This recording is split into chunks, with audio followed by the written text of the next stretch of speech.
And we are live.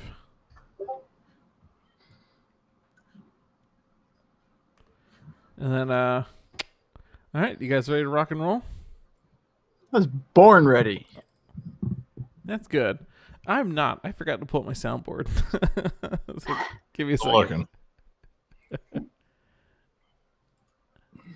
My stupid soundboard takes forever to come up for whatever reason.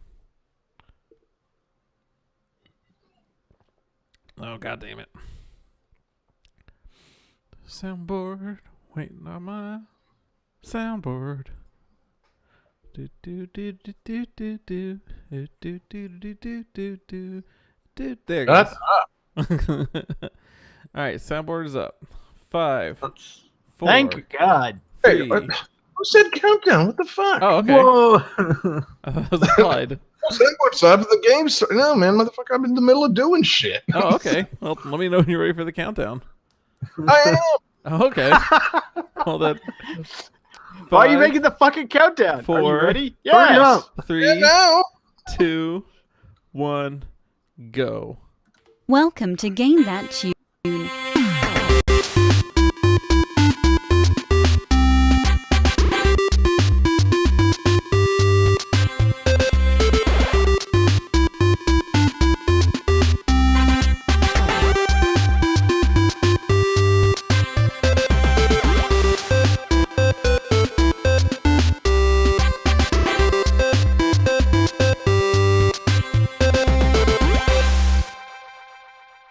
Oh, yeah. What's going on, everybody? It's Game That Tune, and we're back in the house once again. Oh, man, it's your boy John Harrington here. We got John Regan. Say hey. Hey. We got Jesse Moore. Say hey. Hey. And we've got David Fleming. Say hey. Hey. Awesome, guys. Good to see you. If you're just joining us, this is Game That Tune, the internet's one and only video game music guessing game show. And we are here to listen to video game music. We've each got 3 songs from a game. We're going to try and guess the games based on the songs, hear a little bit of trivia, talk about the games if we know anything about them, goof off, have a lot of fun. Winner at the end of the night gets to pick a theme for the next episode and play some bonus music. And our winner last week was the illustrious David Fleming. And David, what is the fantastic theme for tonight's episode? Fish. Thank you. Moving on. Game 1. Specifically, games that feature fish, games with playable fish, games where you go fishing. Just, fish. Yes. I think it's a fantastic theme. There are... we've done animal-based themes before. I think we've done animals, we've done dogs, we've done cats. The next logical step is fish, of course, because even if there aren't a whole lot of games where you play as a fish, there are plenty of games where you interact with fish. As Jesse discussed on last week's episode, there are plenty of JRPGs that just have fishing in them for some reason. So I think we got a chance for some good variety on tonight's show. So, we got 5 great games. We got a good fan request this week, and Johnny, I think we just got to jump right into it, man. Why don't we dip our line in the water and see what we pull out? Game 1.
All right.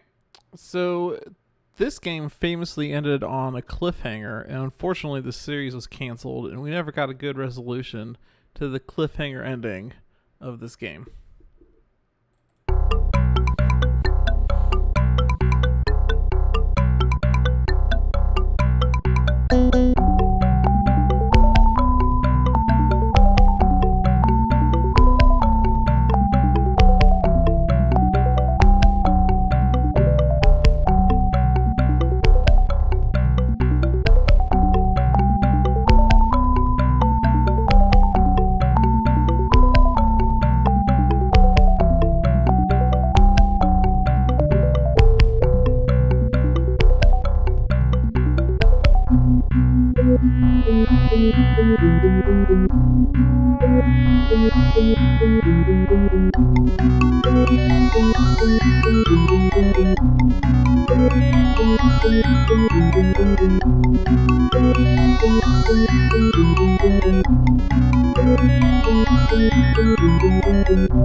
All right. Do you need... Oh, hey, John, I couldn't hear you there. Oh, that's my fault. 1 second. Sorry, I was getting some echo during the music earlier, so I had appearing on mute. Man, I was getting some echo during this music too. All right. Let's David, will see your answer. Oh, damn it. What? David, I can't read it. Half-Life 2, Episode 2, I David. said Echo Tides of Time. I said Echo Tides of Time. No, you did not. John and Echo Jesse Tides both of said Time. Echo the Tides of Time, which is correct. Jesse was asking No. if this is the Sega CD version. This is not. This is the Genesis version. That's a hat trick. I said Echo Tides of Time. We'll go to review on that one. Oh God, David, what did you actually write? Half-Life Echo 2. Tides of Time. Half-Life 2, Episode 2. Fantastic. So yeah, this features our favorite fish, Echo the dolphin. And yes. I don't believe Echo is a mahi-mahi, so I'm going to question that statement. Yeah.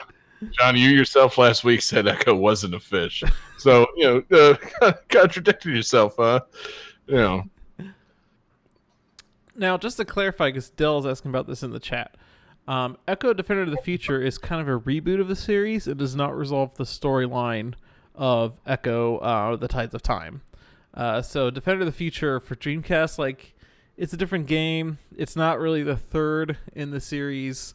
You're still left wondering what the fuck happened to Echo at the end of Echo 2. And it has humans in it too, which is weird. Yeah, humans are in what?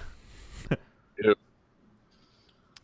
So yeah, Echo 2 is basically Echo, except not as hard, which is nice because Echo is way too hard. And this has the time traveling mechanic from Echo 1, and you also have a transformation mechanic where in certain levels you can transform into other animals, including a school of fish. And that's one of the more fucked up levels because you turn into a school of fish and you have to try to make it to the end of the level while a school of dolphins are eating you. Or pod Yeah, that's dolphins. crazy. I guess pod. I like how this is a game series that features time-traveling aliens and sentient dolphins, and being a school of fish is what's fucked up. Oh, yeah, that's weird. Time traveling dolphins are fine, man. We know dolphins are very smart and they've done their thing, but turned into school of fish, though. Hold on. Oh, this one also has future dolphins where dolphins have evolved to fly through the sky. And Nice. they have telekinetic powers. Well, they already have that. I mean, I was sold on future dolphins because I was imagining dolphins with like cyborg implants and 6 fins. No. No, they just have really long fins. Oh. they And they can fly. they look like little spaceship dolphins. It's pretty weird. Now, do they carry things inside them? Are they actually spaceship dolphins, or No. because that'd be pretty cool. But I guess flying robot future dolphins is cool too. I guess. So let's just get right to it, John. Is this game any good? No. Okay, cool. Game 2. Wow. I didn't mean move on. It's been...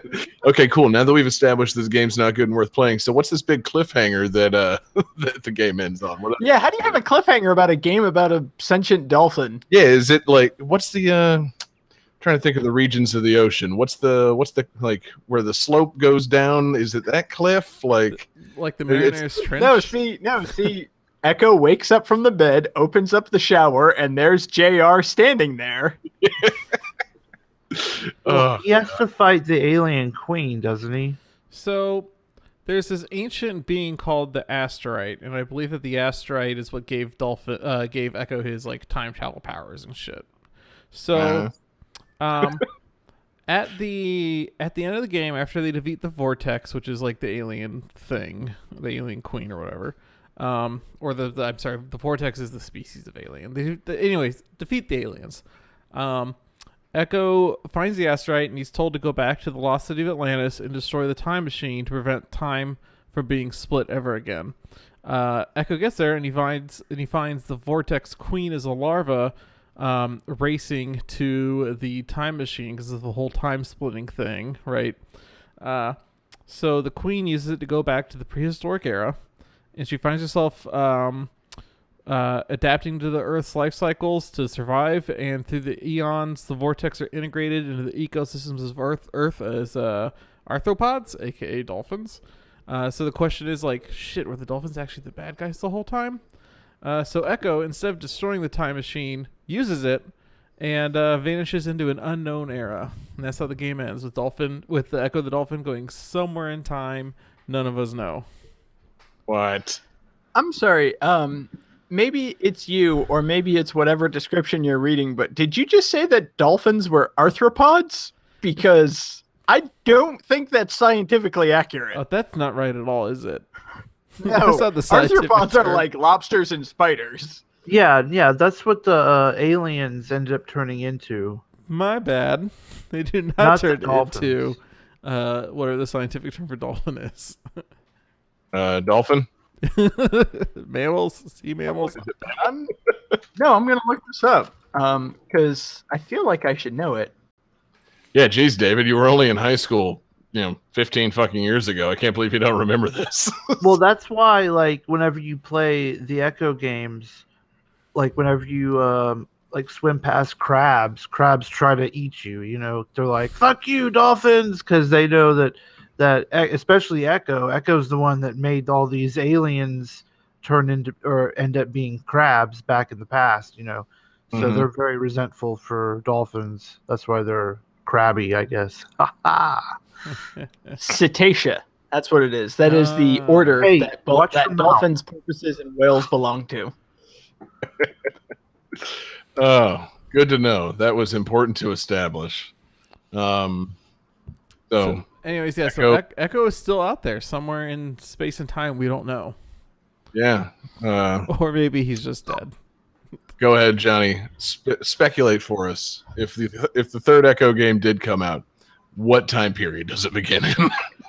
I think it would begin in the Big Bang, and it would be revealed that Echo the Dolphin created the universe. By accidentally traveling backwards through time to do it. Uh-huh. Suddenly a dolphin appears where there was nothing previously, and he is the Big Bang. Exactly. I'm sold. Fuck yeah. See, I was kind of hoping that it was like 1930s, 1940s, and it was like a Wolfenstein crossover where you're fighting Nazis as a dolphin. Or he's in like 1930 Chicago and he's like a gangster dolphin. Dolphin Yeah. with a Tommy gun. Yeah, John Episode title. went straight existential crisis mode on us. No, I was just looking for Wild West. Like, just anything that involves a dolphin wearing a funny hat. Meet you at high noon with Doc Dolphin. I would do a dolphin call, but I'm not At going. the OK Aquarium. I really like the idea that everything in the universe is made of dolphin dust. Yeah, I'm okay with that too. But also, I mean, ancient Greek dolphin wearing a toga would have been good. That sounds like the most like white person put on a like piece of wood that you hang in your house statements. Like, we're all made of dolphin dust. I'm going to get Neil Tyson to disprove this. Now you got me thinking of a Trojan horse, but dolphins all come out. Yeah. I think I saw like a pouch of dolphin dust at one of those New Age stores recently. Yeah, not only did it travel back in time, but it traveled back into a mythological time. Oh man, God. Well, that's it. The Lady of the Lake that gave King Arthur Excalibur was just a dolphin. Yep. No, Excalibur was a dolphin. Oh man! King Arthur Like they thought it would be a swordfish, but nope. No, that writes itself too well. Yeah. The spirit of the dolphin from the Big Bang was distilled down into Excalibur. Echo. There's some way to connect Echo and Excalibur. I'm just not quite getting there. Echo Scalibur? Echoes. Whatever. Point is, John, you should have just stuck with a time period, not entirely form the universe out of dolphin parts. But that's a good answer too. That's a very Johnny answer. That's my religion, John. We're all descendants of a single dolphin.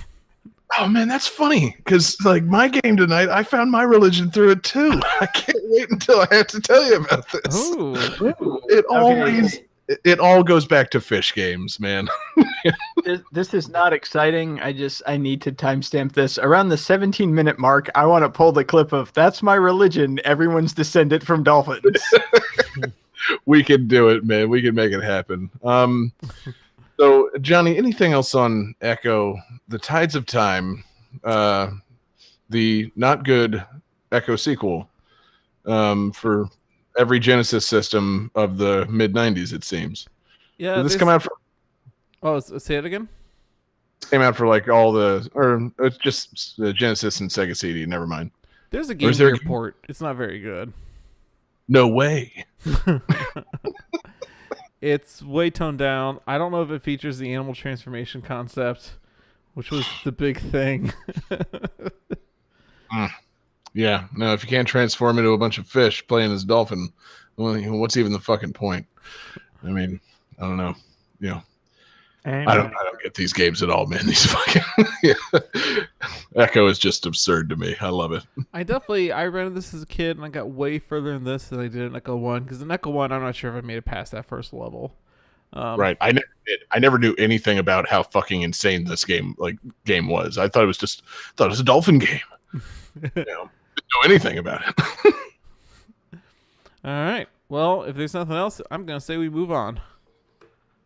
Let's move ahead through the tides of time, John, and see what fish game awaits us. Game 2.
All right. So, pardon me if the wording of this trivia is a little bit odd. I'll try and work my way through it. So, the final boss of this game was changed from the game's original Japanese-only predecessor. Following me so far? Yes. In this game, the boss is a large amoeba-like creature.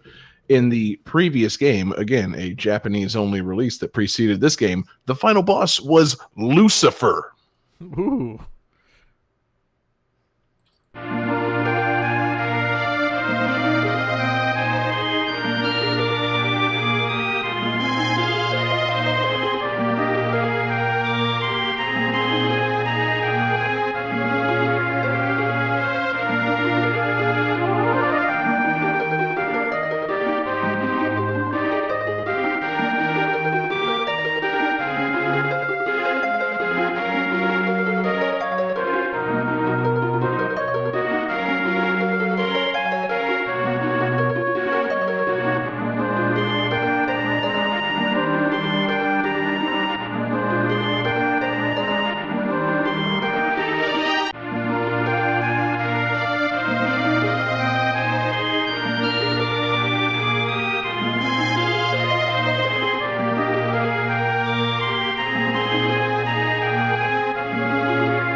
All right.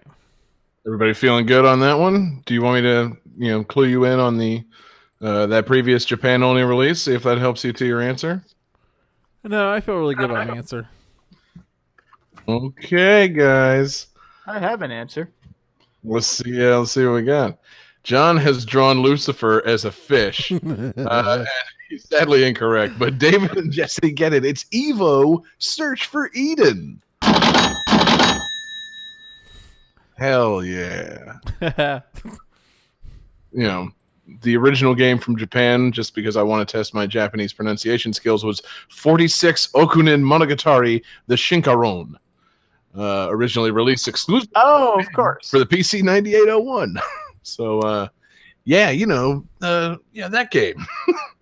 Better known in America as Evo Search for Eden.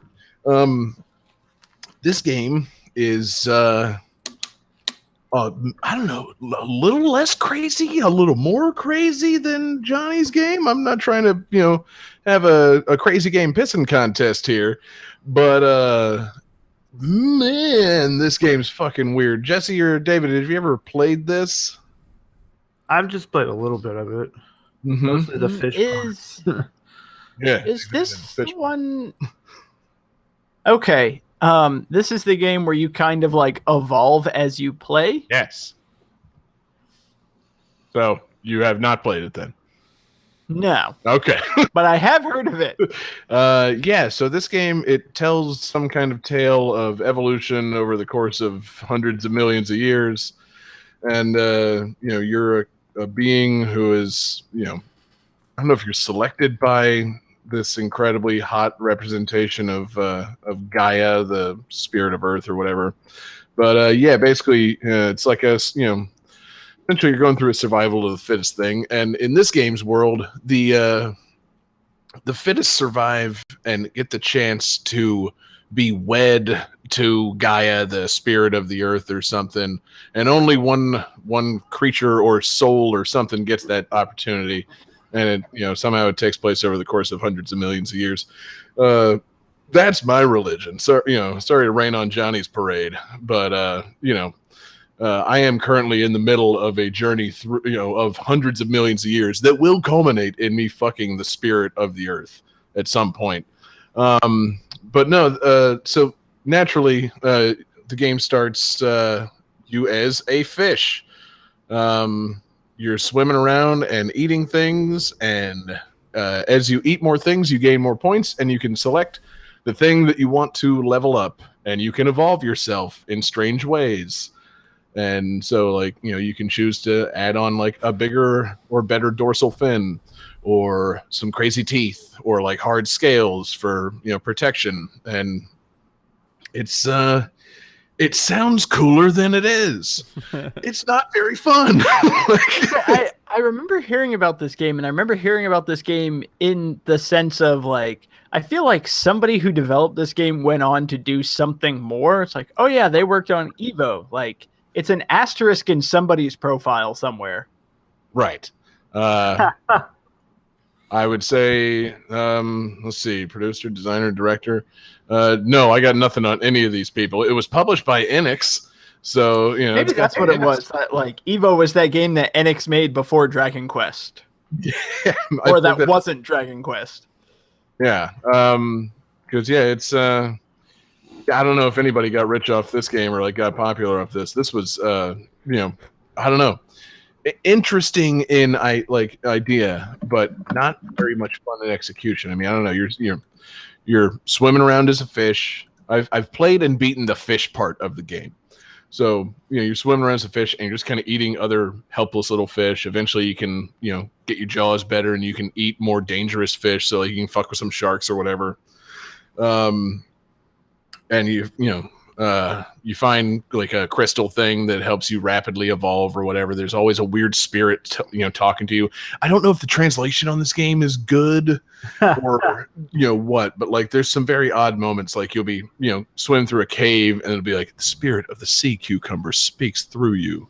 It's like, what? And Not the again. sea cucumbers give you a hint about like what you have to do next. It's like, that's a very odd passage. I don't know. It doesn't seem like it was mistranslated, but it's such a bizarre thing to read.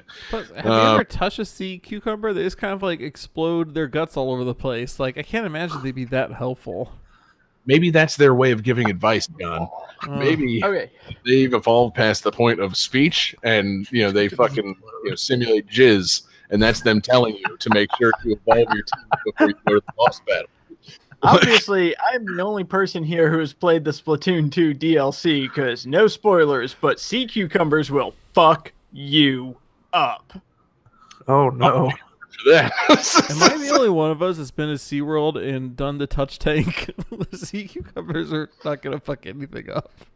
I think you're the only one that remembers it, Johnny. If it gets in your eyes and stuff. I didn't think that they had sea cucumbers in the touch tanks. I thought it was just like a stingray pool, and then you stick your hand in. It's like, wow, that feels rough, and then you don't know why you're standing there for another 30 minutes. You got to jack off the sea cucumber, man. That's the rule. Oh, God. It's just like a dude hiding in the water. Here you go. It's like this thing. This is not a fish. Anyway. You guys glommed on way too hard to the sea cucumber thing. The point is, the game doesn't make any sense. Eventually, you have to fight some kind of badass shark, and the boss fight. If you don't really know like the pattern or whatever's going on, it's it takes a lot of bites to like beat this shark, and it took me a while to figure it out. You got to let the thing charge at you and slam into the walls of the cave, and it hurts itself and dizzies itself, and then you got to chomp it. You got to chomp that bitch like 30 times. It's a really long boss fight, and it's just I don't know. I was like, okay, maybe if I get past the fish part, it'll get more fun. Like I'll get some legs, I'll be able to walk around and jump and stuff. And lo and behold, no, it didn't get much more fun after that. Like you turn into a little amphibian, and then you can eventually become like a mammal, and then a caveman, and then you fight a giant amoeba for the right to fuck Gaia, the essence of the fucking earth, and it just. It's like I said, it sounds way more fun than it is. It just doesn't really get its sucks in you. So I'm glad you're all listening. Fuck you guys. Move on. Game 3. I did want to say though that this game reminded me of this old Apple game where you got to play as like a fish, and you got to play as like different types of fish, and you had to fight other fish. Do you remember what I'm talking about? Yeah, Odell Lake. Yeah, Odell Lake. That game was freaking sweet. I love Odell Lake so much more than this game. Yeah, that game was badass. Rainbow Trout was like the best one. Yeah, man. Careful eating that seaweed near the top of the fucking lake. It might be an angler's hook, or you could get eaten by Yeah. osprey.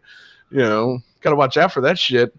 Yep. But Evo's cool, and it's just wacky and original as hell. But it's just not a whole lot of fun to play. That's my main beef with it. Like, I wanted it to be fun. I think something like this should be a game, but it I don't know. It's just kind of not great.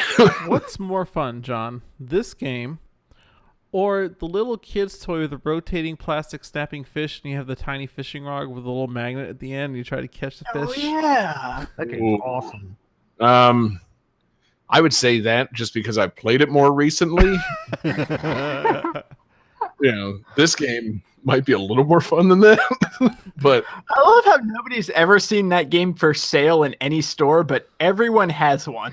oh yeah, no, all my fucking nephews and nieces have that shit. And yeah, I'd say Evo's maybe a little bit more fun, but you lose interest in both games in about the same amount of time. Dip the thing in the fish mouth and try and catch it. Oh, look, the 4-year-olds are getting frustrated and they're just using their fingers now, and they've run away to do something else. I'm cleaning up the fish game. Cool. This You was mean playing it yourself. right, exactly. Just catching all the fish for myself, motherfucker. You want to leave it out for Uncle John? He's gonna win. Ha ha ha. Evo's interesting. It's got a weird SNES soundtrack of moody and relaxing underwater fish tunes, and then I can't speak for the rest of it. Once you get on land, it really just lost me. So we'll check back on this one in 500 million years when I'm beside my new wife Gaia, the awesome space galaxy blue-haired essence of the earth. She's gonna be my wife, fellas. I'm sorry to tell you that by the end of this episode I will have killed and eaten all of you, and I'll evolve my skin to be made out of some sort of metal, or I'll add a dorsal fin to myself. So let's just keep going with the episode, and I'll continue gaining those Evo points. Game 3.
All right, so in this game, the prologue takes place in 2053, and there is a 1412-year time skip to the main story.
All right.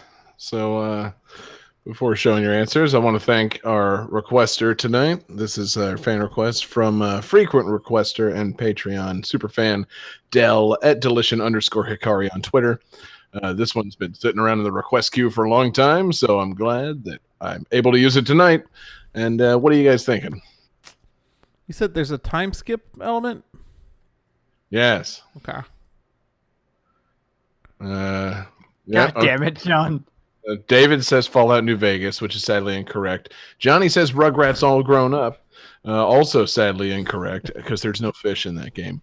And Jesse has the correct answer. It's Near. Ah. Yeah. Jeez, John, try to keep up. You're such a Near guy. I can't believe you didn't get this one. I know. Now that I think about the music, this definitely seems like Nier and not Fallout. Oh yeah, no, this is absolutely Nier's music. I don't know a whole lot about the series. I did not get very far into Nier Automata before getting distracted. But once I found out, one, that this game features fishing, and two, that I downloaded the soundtrack and started listening to it, I'm like, oh yeah, there's a little connection right there. That soundtrack sounds just like the one from Nier Automata. So yeah. Good soundtrack with some weird vocals and chanting and stuff. And now, how many of us have played Nier? I'm counting on Jesse on this one. Jesse, you got all 5 endings to Nier, didn't you? No, I unfortunately have not played this game yet. Me neither. Sorry. And man, the further I dug into trying to figure out the game and this series and what it's all about, oh my goodness, I'm so confused coming into this discussion. Like this series, man, what the hell is going on? They Does- sound wacky. Does anybody know the first game in this series? And it's not near. Oh, no, I don't. No. Yeah. Have you heard of Drakengard? I have not. Oh yeah, that classic. Yes. I've heard of the name, but Oh, yeah. weird. Drakengard is a series related to this. I believe it started on the PS2, though I've been wrong about that before. Let's see. Yeah, okay, it started on PS2, and so there's Drakengard, and then Drakengard 2 is unrelated. It's kind of like Metal Gear 2 Solid Snake. Like it was a sequel made without the input of the original guy. And then there's Drakengard 3, which is a prequel to Drakengard, and they're like, from what I can tell, kind of medievalish, fantasy setting, magic and shit, and just it's a action game with magic elements and hot anime chicks and multiple endings. And I'm like, okay, well that's cool, but how does Nier fit into that? I thought Nier, based on my experience with Automata, was set sometime in the future of Earth, and it's all about robots having decimated humanity. Turns out they're connected. Nier is a sequel to Drakengard's fifth ending. The fifth ending of Drakengard, I was not able to clarify this very much for myself at all because it barely makes sense in my brain.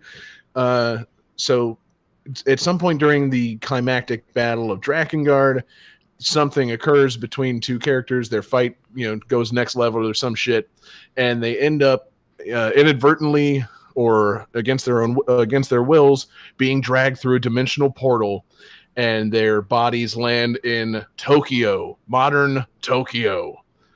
And so there's a side series to Drakengard all of a sudden that takes place in this world. And there's all kinds of weird interdimensional magic shit going on, and that's where Nier gets its jumping off point. So it's the future, of course. It's the future of this world when some weird magic things have fallen through and caused a bunch of otherworldly shit to happen. So yeah, it's Cool. cool.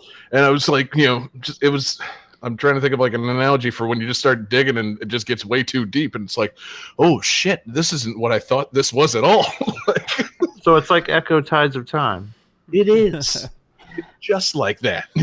Echo, jumped up into space and landed in modern Tokyo, and in doing so, fucking dispersed a bunch of interdimensional magic particles.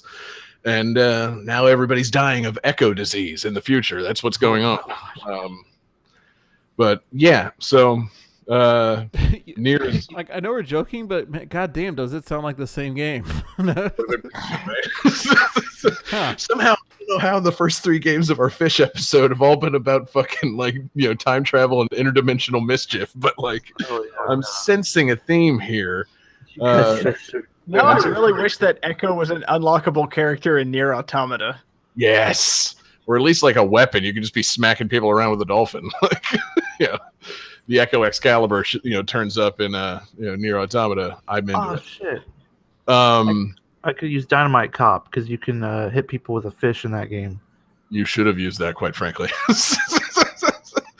But yeah, so I was trying to fucking get through like a story synopsis of this game, and a lot of it's written in books and mangas and things in between the games, and it's just like, wow, this game there's way more going on here than I thought. I mean, I was already confused and daunted just by the games themselves, but so it pops off at Drakengard's fifth ending, and it opened up a weird dimensional portal that caused a bunch of otherworldly particles to come through, and it's causing people to get an unknown disease, which is turning them into dust or salt or some such thing.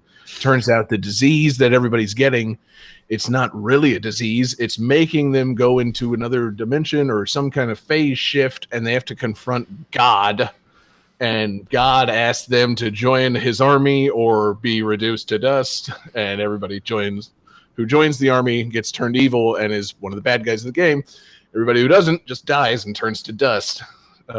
This is all the strange underlying story of Nier. And so, from what I can tell, the game, like kind of the crux of the game, is people started making like synthoid, like replicant bodies to put their souls into until they can figure out how to cure this weird god disease. And now the synths or the replicants are pissed because they don't want to be replicants anymore. They want their fucking bodies back or something. I really need to play these games because it sounds like the most crazy anime shit I've ever seen. And it's, it sounds pretty fun and fucking wacky. And to tie it into this episode's theme, yeah, you could go fishing at some point, and I don't know why you would bother. Like, there's way too much going on to go fishing. Like, when I thought up the idea of fish as a theme, I shouldn't have expected a lot of God, but here we are. We're discovering that God truly lives in the fish. But yeah, that explains why they have those Jesus fish on people's cars. Makes sense. It comes full circle. It was literally a fish, but it checks out. But yeah, I don't know why in a game that's so loaded with all kinds of crazy anime shit and just really urgent things going on, that there would be time to do a side quest and go fishing for somebody. But hey man, it's Japan. They can do whatever they want, right? Like, I don't even understand why there are side quests to this game. I would think it would be a pretty linear thing. Like, you really got to cure this God thing. It's really getting to be a problem. John, there's always time to go fishing. As it turns out, there is. Hey, before you go fight God and destroy the whatever God particle that's going on, would you mind going over here and catching me a striped bass? My kids are hungry. Hell yeah. How can I say no to that? That's a noble side quest. Nier is on it. That's what I love about like every JRPG. It's like the apocalypse is happening. Yeah, but I have to deliver these clothes to this merchant, so that shit's gonna have to wait. Yeah, that's what felt. I love that distraction in Legend of Zelda: Breath of the Wild. I couldn't explore that game until I actually beat it once. It's like, all right, now I don't feel so bad about just leaving Zelda fighting Ganon for 100 years. Like, I'm gonna go get some stuff to dye my clothes with. This is gonna be nice. What a nice paradise this is. Is she still trapped in that thing fighting the disgusting monster? It'll be fine. It'll be fine. I gotta decorate my house. It'll be good. She's fine. I feel like there's a life lesson they're trying to teach us by having these fishing side quests. Like, nothing's so important that you can't stop and then just enjoy life for a little bit. Go fishing. It's okay. Like, yeah. There's more important things. And like, fishing is like a good stress reliever. Get your soul, and if there's a threat of otherworldly domination, take a minute, man. Take a deep breath and just go fishing. And fishing can be relaxing, and if you need to focus on the really task at hand, trying to save the world, take a couple minutes to cast a line, listen to nature, and catch the big one, and be like, if I can catch that giant bass, I can go take out Sephiroth. Let's do it, boys. It's all about remaining calm. Like, you have to reach an inner peace so that you don't panic, you don't lose your cool when you come in for the big fight. That's the lesson here about keeping calm under pressure. And sometimes that means you got to put things aside and have a little bit of me time. Uh-huh. I officially make the motion to change the phrase from stop and smell the roses to stop and catch some fish. Hey, exactly. Roses don't even smell that good, nor do fish, but there's it's a little more accomplishment in actually catching one. So I second that motion. You don't really catch roses, do you? Oh yeah, there's just no sport in that.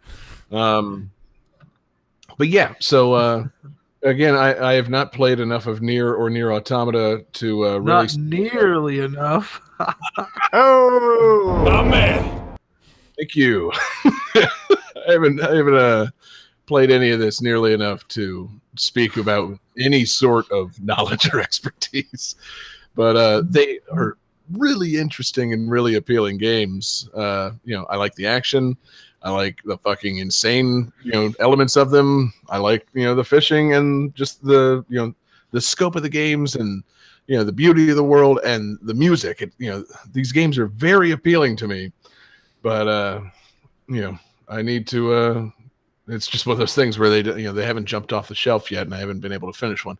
And I think there's also something daunting about it, knowing that for each of these games, I guess the guy that makes these likes multiple endings. So it's like, I want to play Nier Automata, but like, if I just finish it once, that's not enough. I'm gonna have to finish it like 5 fucking times. Like there's something daunting about a game knowing that you have to replay it 5 times to really get the full experience. So I feel like I've heard that after a few of the first couple of times you beat it, like it gets like really different each time you play it. Like that's what I've heard about Automata. I don't know that about Nier. I think that Nier is like, I don't know. What I know, what I think I know, I could be completely wrong about this, but it's like beat it once, ending A, beat it again, ending B, beat it, go back and attempt to beat it, and at the end of the third playthrough, there's like an option at some point like that affects the story. And so that means you have to beat it to beat, get ending C and D. You got to choose the different options, and it changes the ending. And then there's a 5th ending at some point. So it's yeah, I guess that's daunting. It is a little bit daunting, but it's it's cool enough that I'm interested in it. It's not like, well, that's I'm not looking at this and just going, fuck all this. It's more of a guilt at having not done it yet. So. If that counts for something, I have severe guilt over not beating these games so far. But the 5 endings at first it sounded daunting to me, but then I remembered like I have to beat Sonic Mania with every single character. Like I was gonna say, I watched you do that. Like I watched you stream your way through Sonic Mania several times at this point. So you're really in no position to talk about this. Nope. So yeah, if you like doing things repeatedly and doing them a little differently each time for a different and satisfying result, a la Johnny's habits with Sonic Mania, then maybe this Nier series is for you. That's the closest I think anybody will ever come to connecting Nier and Sonic. So, with that, I think we say thanks again to Dell for the request. Great game, great soundtrack. And again, I'm happy, I don't remember when he threw this request at us. It could have been well over a year ago. I'm glad that we finally got to use it because, sneak peek behind the scenes, I looked back through our request queue and I just started Googling like blank fishing. And then I got to Nier. I'm like, oh, cool, there's fishing. So good call. Side bite, fishing. Ah. Yeah. Can't believe there's no fishing in Chocobo Racing. We'll figure out a way to use that one later. Anyway, great game, great request, great tunes. And Johnny, let's keep it going, man. What do we got? Game 4.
So, this game started out with a cast of characters from famous Universal movies. However, Universal did not want to license those particular characters out, so the development team had to make completely original characters, which producer Alex Jimenez said took him about an hour to do.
Who's got some answers?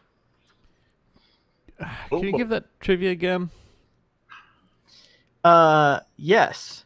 So, originally, this game started out with a cast of famous Universal movie characters. However, Universal did not want to license those characters out, so the development team had to make completely original characters, which producer Alex Jimenez said took him about an hour to do. Man, I'm really looking forward to when they, try that again.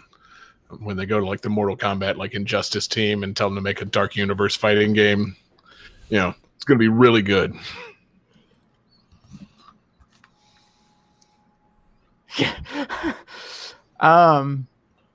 So Jesse says Darkstalkers, which is correct. John Regan says off-brand Dark Universe fighters. Judges will come back to that.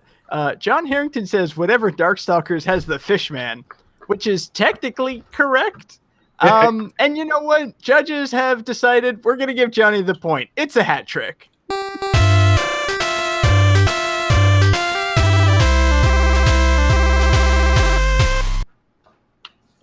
This is Darkstalkers the Night Warriors. Were those Universal characters things like Dracula and the Mummy? Yeah, it's the Universal monsters. Okay. You just didn't want to say monsters. Yeah, it's very hard to say because I mean, like the information that I found literally said like this game started on the Street Fighter II engine with characters based off the Universal monsters. Like, how can I phrase this? See. So, what were those monsters that were all now original Darkstalkers characters that we all know and love? The answer is Morgan. Morgan is actually one of the few original characters. I mean, they're all completely original for legal purposes. I thought she was just a reskin of Dracula. No, she's technically a succubus. Dimitri is the vampire. Right. Duh. I was thrown off. I always picture Dracula with long flowing hair and a great set of tits, and it makes sense. How crazy of me! When I imagine Bela Lugosi, I imagine a boob window. Yeah. Yeah. Sexy time. So anyway, yeah. Man, Darkstalkers is fucking great, and I usually think Christopher Lee. Oh yeah, Christopher Lee was a damn good Dracula. Great set of tits too. Yeah. He was like tall and had that. Yeah. He had that like widow's peak. Yeah, Oh yeah, he was great. Yeah, I remember being a kid walking by the arcade and seeing the Darkstalkers game like in attract mode or something. And I just remember glancing at it briefly and feeling like, I don't think I should be staring at this. And then just moving on to the next game. God. Well, the thing that I think is interesting, because behind the scenes story of Darkstalkers, originally Felicia, the half-naked cat girl, who's the kind of like cute, bubbly, innocent one, and Morgan, the half-naked succubus, who's the sultry, sexy one, they were reversed. So Felicia was the cat girl, and she was supposed to be the sexy one, and Morgan, the succubus, was supposed to be like the cute, adorable one. And I'm not entirely sure how that would work, considering that succubus is like use sex to feed. A Right. shy succubus. That'd be fascinating. Yeah, or like a really childlike succubus. I don't know. That would be really fucking weird. I feel like if that isn't an anime already, that Japan is just failing us all. Yeah. Somebody has greenlit that immediately. Yeah, I'm sure there's a Darkstalkers anime that is centered entirely around Felicia and Morgan switching personalities or bodies. That And sounds it's got better. a few million hits on Pornhub. I'm sure it's there. Like, it's got to be, right? Am I the only one who's put any time into Darkstalkers? Now, I played one on PSP a lot. when you say Okay. time, you mean more time than none? Yes. Okay, then yeah, maybe. I put no time into this series. Again, The PSP one is actually really good. I think, if I remember correctly, the PSP one is like an enhanced port of Darkstalkers 3. Oh, okay. yeah, I was like 9 years old at the roller skating rink, and I remember just feeling like it was really inappropriate for me to play this game, so I just skated on by. I didn't realize you came up in such a puritanical household. Jeez. Oh my god, I never felt guilt at an arcade game. I didn't know that was possible. Well, I see boobies jiggling. Mommy, take me away. It's not so much that as it is I don't want to get caught staring at jiggling boobs. it's No, not like Okay, it's that makes like- more sense. Okay, but knowing what you know now about your dad, don't you think he would have been so fucking proud of you if he came over and saw you staring at this? yeah. Yeah. Oh, Johnny, looking at some anime titties? Finally. Johnny, what is this game? I have all the quarters that you need, son. Let's play it together. As I say, move over. Let me play. It's my turn. that cat has titties. Whoa. I never get to see Japanimation titties. Yeah. It's 1996. I barely know what Japanime is, but I like those titties. Anyway, I take it back. That's the clip that we need to pull from this show. we all felt about anime back in the day. Like, I don't know what this is. It's early in the morning on Sci-Fi Channel, but I'm into these titties. Like, good stuff here. I'm still like that. Yeah. I'm like that right after the show. Wait, no. Anyway, So Darkstalkers. yeah. Titties. No, God damn it. This is a series that, again, I kind of wish Capcom would get their shit together, because they have so many brands and like so many franchises that they could be. Capcom's Using- acting like a bunch of boobs. Oh, he's right. And if nothing else, like if Capcom isn't going to make a new Darkstalkers, fine, fair enough. But we've got like indie Kickstarter, not Banjo-Kazooie, not Castlevania, not Mega Man. Where's not Darkstalkers? Because the idea of like a monster fighting game is too good to pass up.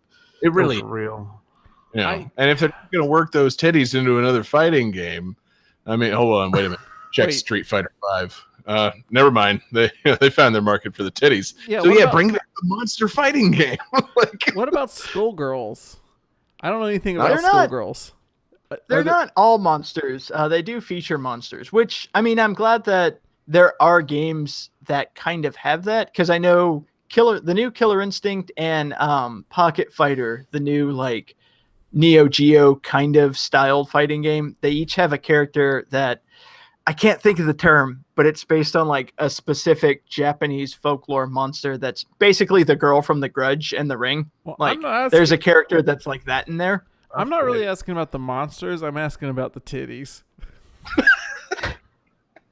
Skullgirls has those. All right. It also has monsters though. So there are fighting games that have like one or two characters, but like a whole roster built out of like classic monsters. We need this, more of this. Yes, This is a good idea. Mm-hmm. From all like various mythologies. Yeah. Yeah.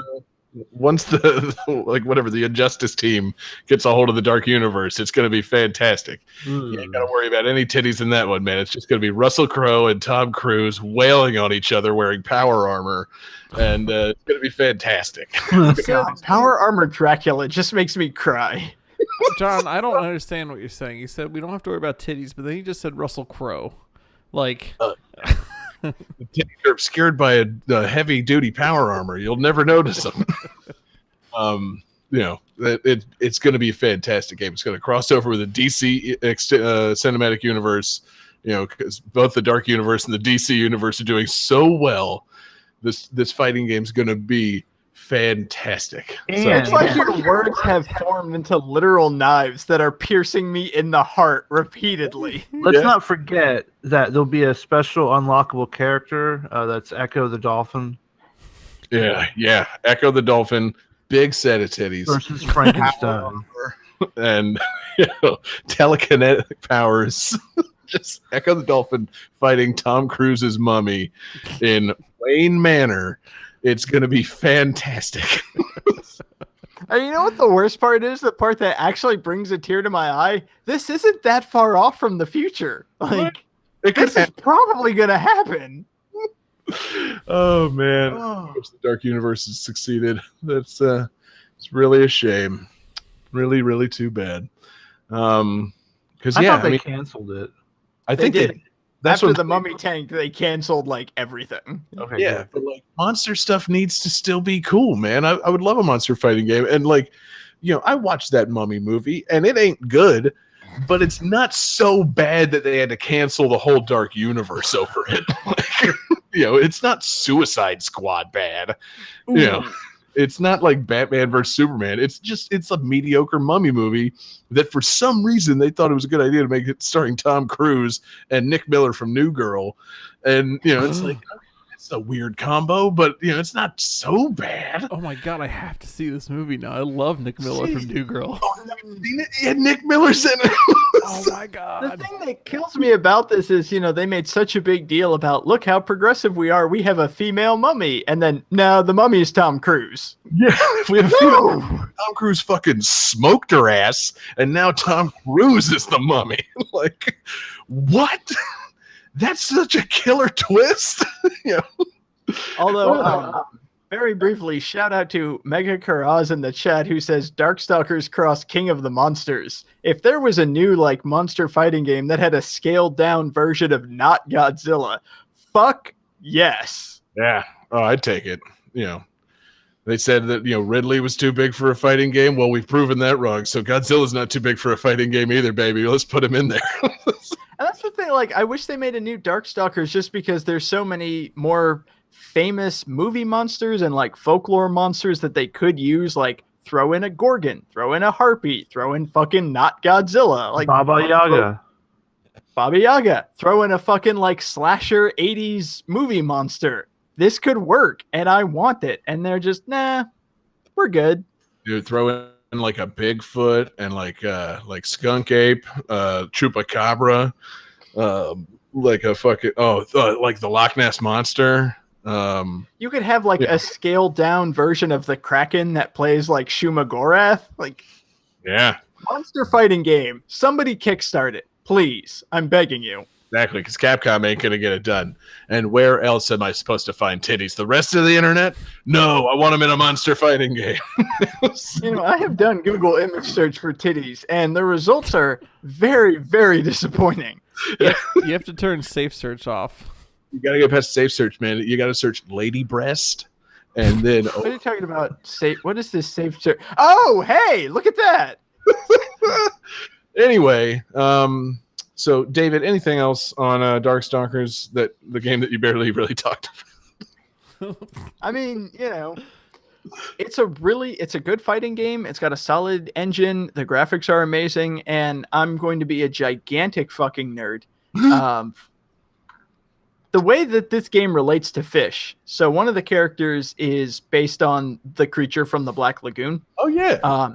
And the background, like the stage takes place in the Amazon jungle in Brazil. And when you win a stage, there's a giant fish that like jumps out in celebration. But that particular fish is a coelacanth, which is a fish that people like, it was believed to be extinct for millions of years until they rediscovered it in the 30s. Uh-huh. So it's like a living fossil ancient fish, which is what the creature from the Black Lagoon was supposed to be. So I just thought that was a really, really cool, obscure Easter egg tie-in. And it made me really happy. I was like, hey, that's an awesome reference that 6 people get, but I'm one of them, and it makes me happy. You know, Yep. I completely forgot to ask David about how this game relates to fish. And I was ready to move on. You were so focused on the titties, you forgot about fish. That's how you sell things. Yeah, exactly. You focus them all on the titties before you know it. They're walking away with a bunch of fish they didn't even think they needed. So I guess the theme for next week is going to be games with titties. man, that's I'm in favor. basically a free play, but I'm into it. So great pick, man. Great tunes.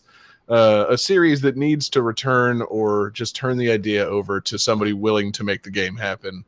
And let's just keep those titties jiggling. Johnny, let's move it on to the next game, man. Yeah. Game 5.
All right, let's see. Okay, so the game's head designer has stated that Pink Floyd served as an inspiration for the music in these games.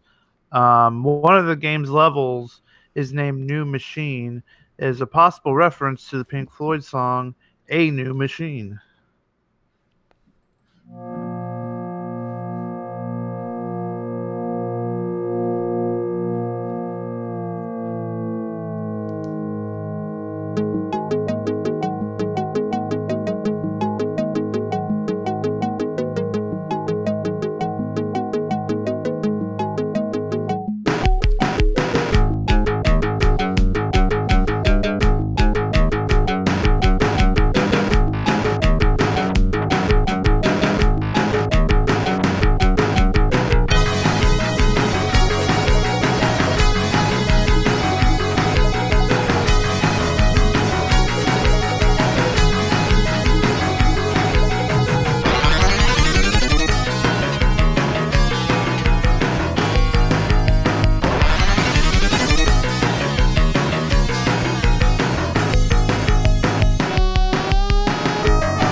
guys feeling? Do you need another clue?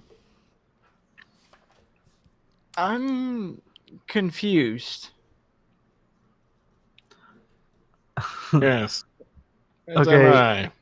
The clue is we've already done this game today.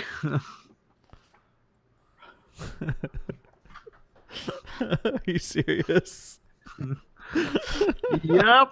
We really should have maybe thought this through a little better. I made sure to upload my music this time. Well, that's true. Yeah, John but- did. We don't listen to each other's music before the show. That would defeat the purpose of the show. I totally do, just to make sure I didn't pick the same game as you guys. And I figured because I remember last week, John goes, "You can't play any Echo either, Johnny, because we already used it." And I was like, "Oh, maybe he thinks." I thought maybe you would have thought not to play any Echo music. Like, oh, I'll get time to time. Let's get our hat trick real quick. So, yeah. Hold on, that's my answer from earlier. There we go. But at the same time, if you think about it, it makes sense because of how Echo is all, goes throughout time. We You know, literally we're playing just a through a big- new timeline right now. Hold It's on. just a big loop. Hold on, guys.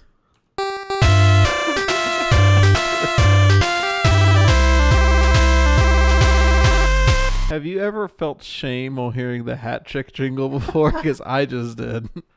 Yes. We just sandwiched a show with Echo the Dolphin. It's like a time loop. Yeah, so this is where Echo ended up at the end of Tides of Time on this fucking episode of Game That Tune.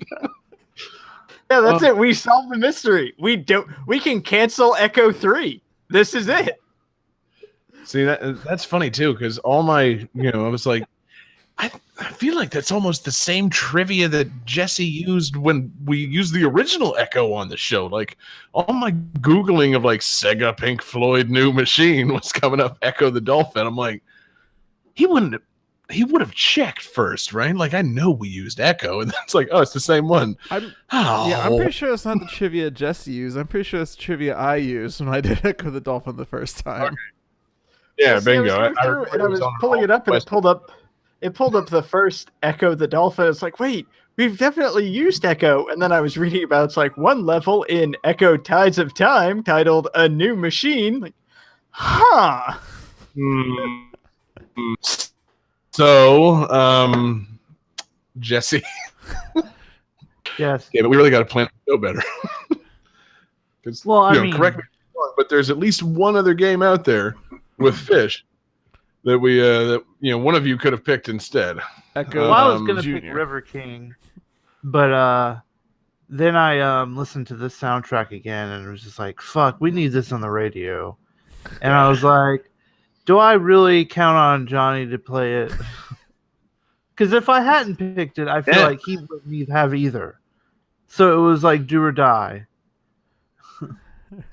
He's right. If you guys had gotten inside each other's heads and like game theory your way out of picking this for one or both of you, like, Johnny's probably going to pick Echo Tides of Time, which is exactly what he would want me to think if he weren't going to pick Echo Tides of Time. So I should pick Echo Tides of Time, which is exactly how he would want me to think if I were going to pick. Oh no, we've ended up with Echo Tides of Time on this episode. Plus, I mean, plus after the Spider-Man screw job, I'm not sure what he's thinking anymore. So you're giving me too much credit. My thought process was, I'm gonna say a dolphin's a fish. I'm picking Echo. I mean, I think we should, like, the whole idea of, we can't play the same game more than once unless it's a special do-over. I think we should, like, add an addendum to the official rules, which, side note, don't exist. That it's okay if the intent is to guarantee that it winds up on GTT Radio, our 24-hour live stream radio service that you can hear on youtube.com/GameThatTune. I mean, that is good. That is good intentions, and there's definitely no saying about good intentions and where they lead. also, I'd like to point out, I also really, really, really wanted to use Seaman, but there's like no music for that. That's And I guess I could have just had, Spock talk about the weird Seaman, and then you guys would have been like, that's not music. right. That was the problem. That was one of our first requests for this episode. It was Seaman, and I'm like, I appreciate the intent, but there's literally nothing I can like play from that game to try and make it for the show. God damn it. You know what's really crazy, Jesse, is I did the exact same thing. I looked up Oh, Seaman. I tried fuck. to find a soundtrack, and I couldn't, so I went with Echo. Yeah. Just kiss already? Good Lord. I mean, we can. Ridiculous.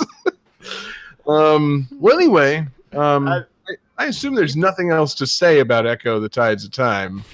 Because it would. So basically, it's about this dolphin. At what point does Doctor Who show up in Echo? Oh shit! Ooh, it's a good question. I'm guessing it happens. Who says it doesn't happen? Why shouldn't it?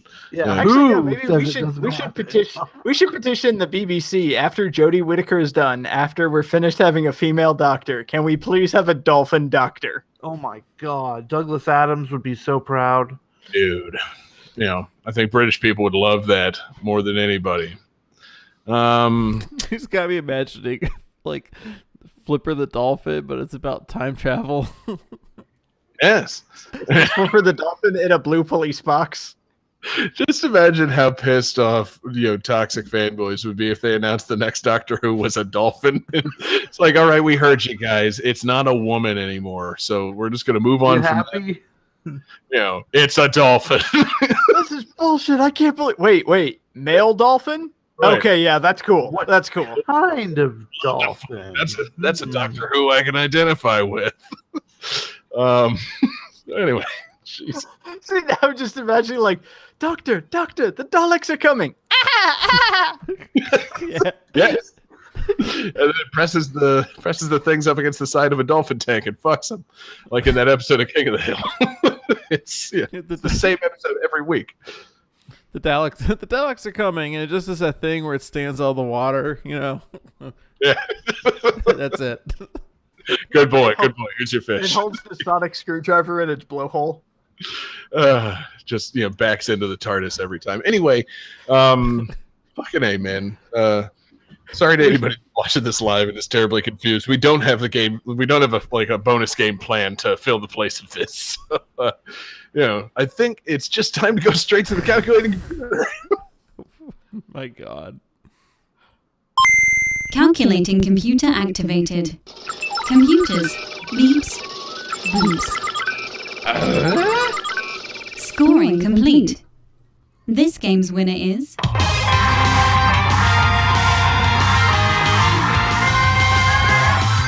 Jesse Moore. He had Hey. the points, but then he had the double game. Yeah. That's I stole Echo from Johnny Steele. Yeah, exactly. John, you didn't even pick Echo tonight. Jesse did. This is actually the beginning of the show. I'm going to edit the whole thing so that Jesse's game starts us off instead of your game. It's That's going gonna to be really confusing when Jesse's game starts us off. We're all like, "Why did you pick this again?"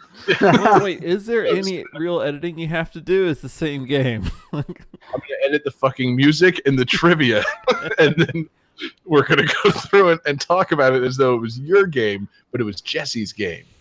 Jesse's going to get points for his own game, man. It's going to be fucking wild. So anyway, not a game overable offense, even though, it's funny because you guys should have talked about Echo, but I was sitting here the whole time picking Evo Search for Eden and being like, I should message them. Somebody's bound to pick Evo Search for Eden, right? Like, no. You guys need to communicate.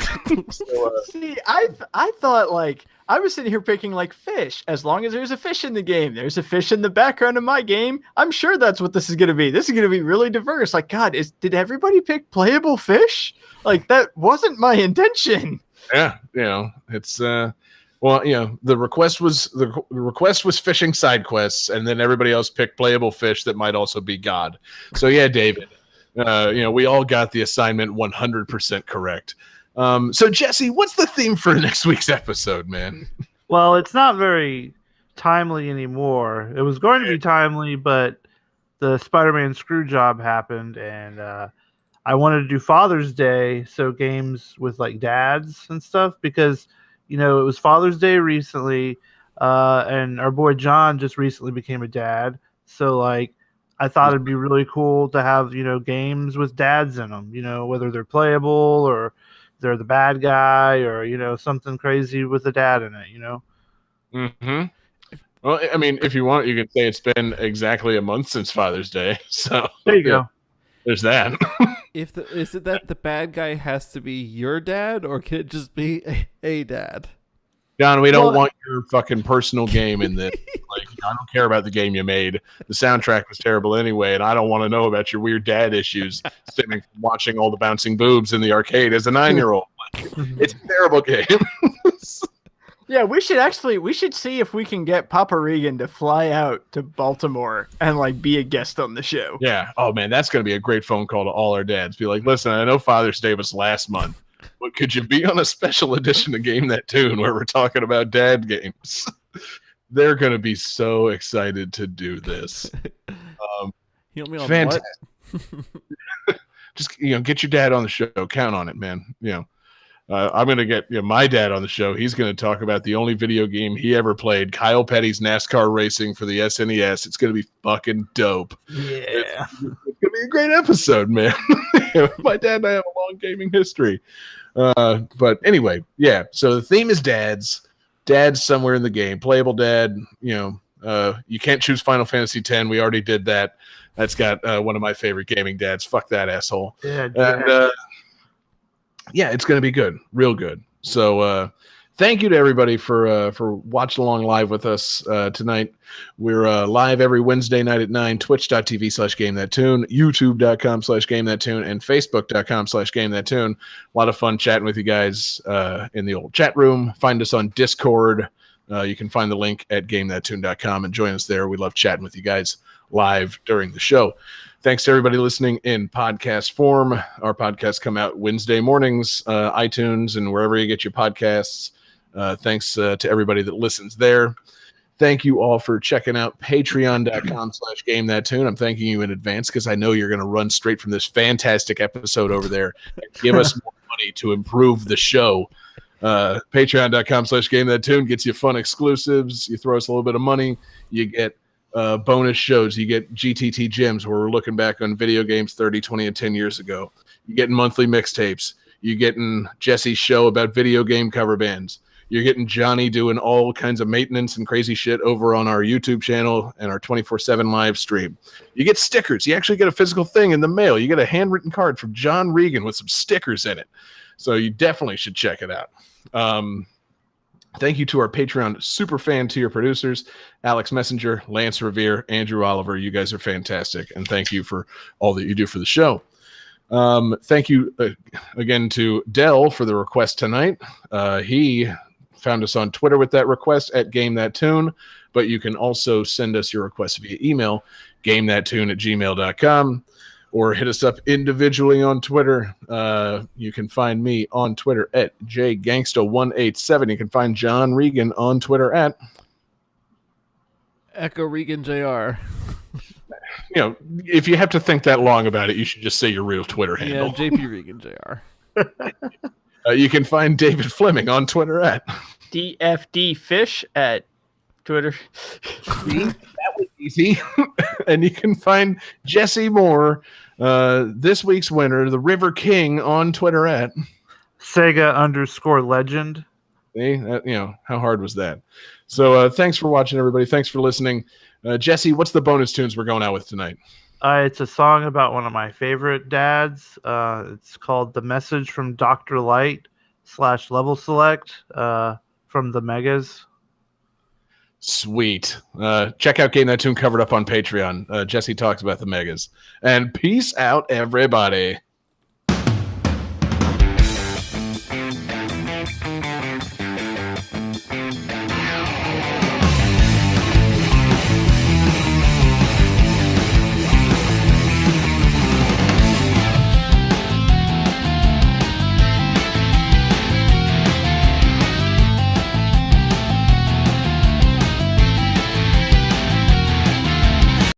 flesh and blood, hate and love make up this human.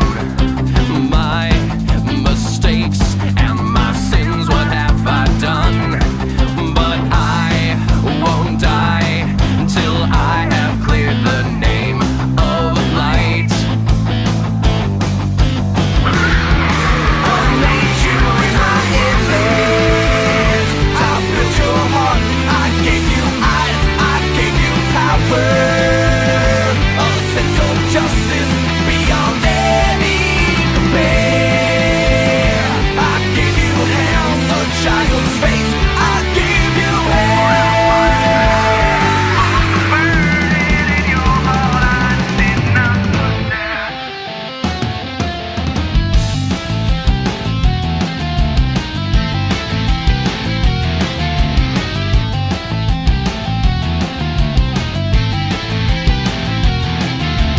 Latex and steel, zeros and ones make up my sun.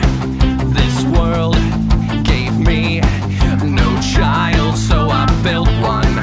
Now I will cry for fear that he may lose this fight. I made you in my image.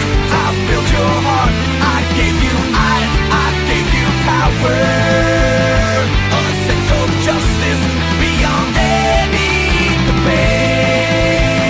I gave you hands, a child's face. I gave you hair. Burning in your heart, I did not put that.